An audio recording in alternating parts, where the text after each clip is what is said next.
দাড়ি সুন্নত বলে অনেক ডেকর উঠান, কিন্তু বিগত সময়ে এই দাড়ি রেখে যে সরকারি কর্মকর্তাগুলি, অধিকাংশ সরকারি কর্মকর্তা যারা দুর্নীতির পাহাড় জমিয়েছেন, দুর্নীতির পাহাড় করেছেন, তারা অধিকাংশই দাড়িওয়ালা।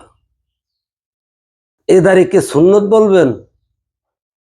এ দাড়িকে দুর্নীতির দাড়ি বলা যায় না? অপকর্মের দাড়ি বলা যায় না? বা মানুষদের ধনসম্পদ মেরে খাওয়ার সাইনবোর্ড দাড়ি বলা যায় না? সব কেন সুন্নত বলে নিজেকে প্রশান্তি দিতে চান? সত্যকে সত্য বলুন।